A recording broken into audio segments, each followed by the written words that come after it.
Welcome to my channel, I'm Sigo. Today, I would like to introduce a very interesting topic, how to prepare English interview. So tell me about yourself. Why are you looking for a new role? .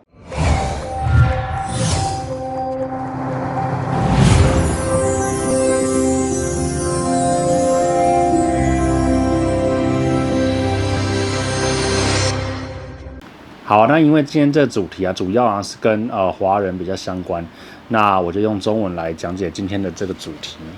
那先跟大家快速介绍一下我的简历。第一呢，我拿过世界首富他们家公司的 offer。那第二个呢，我拿过台湾人票选第1名梦想要进去的公司那家公司的 offer。那这2家公司呢，都是美国的企业。那跟大家介绍一下我自己的生长的环境背景。第一，我从来没有出国念过书。那第二点呢，我在高中的时候读的呢是理组班，所以在英文方面是比较没有这么的重视。那第三，在我毕业之后，我有很长的一段时间都在台湾的企业下工作，所以非常少的机会可以用到英文。那相信很多台湾人跟我的生长环境背景其实都很像都没有出国念过书然后英文可能也是很少机会可以用到。那在这个情况下，我们要如何顺利的面试上外商呢？那我们今天这一集主要跟大家介绍的是第一部分口说技巧。好，在我们的12年的基本教育里面就是从小学到国中到高中其实我们应该累计了有2000到3000个单字里面。那在我们的口说里面，其实我们要表达日常生活中要表达的一些事情，其实用这2-3千个单字其实就已经足够了，它至少可以 cover 大概有60% 的一些情景。所以绘画里面其实是已经有60% 是足够的。好，那接下来这一步很重要，接下来就是我们的第一步，我们要怎么样去练习我们的口说呢？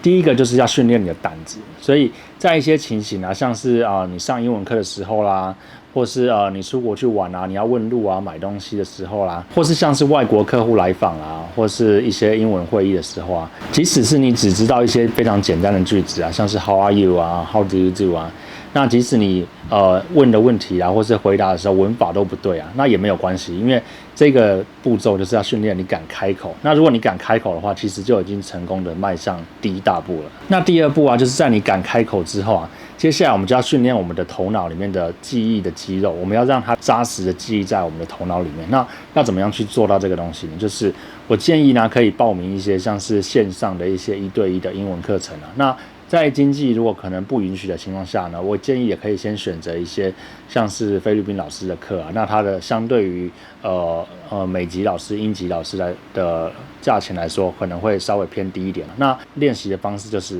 我们可以跟英文老师聊一个主题，例如说今天聊的是我们最近常看的电影，这个话题呢就可以跟第一个英文老师聊。那在聊的时候你的文法一定会有犯很多错误那你的讲得起来应该是非常的不流畅那英文老师会纠正你。那纠正你之后你就把它记下来。当然人是非常健忘的动物，那我相信在经过1次之后你是不可能会记起来的。所以接下来我们要做的是什么呢？再选第2个老师，再跟他聊一模一样的主题。例如说我们现在选的第2个菲律宾老师，那我们又跟他聊一模一样的电影主题，你最喜欢的电影是什么？聊完之后呢，再选择第3个老师，又是调完全一模一样的主题。那再经过了第3个老师、第4个老师，相信大概到第5个老师的时候，这个东西就算是你睡觉的时候你想要忘都忘不掉。那这个就叫做肌肉记忆。以后聊到这个话题的时候，无论如何你都可以很顺畅的表达出来。好，那接下来第3部分也是练口说里面最辛苦的一部分，那就叫做模仿。什么叫做模仿？就是我们可以上 YouTube 找一段英文的影片，那可能是2个人对话，可能是3个人对话。那我们就是想着我们就是影片中的那个主角，那我们就是模仿那个人的一些语气语调表情各方面都模仿他。那里面可能有3个人嘛，那你就可能模仿其中有 A、B、C 3个人，就模仿 A 这个人。那他每讲一句话，你就按暂停，然后就模仿他的所有的表情语气都跟他一模一样。那一句一句的练，一句一句的练，重复性的练。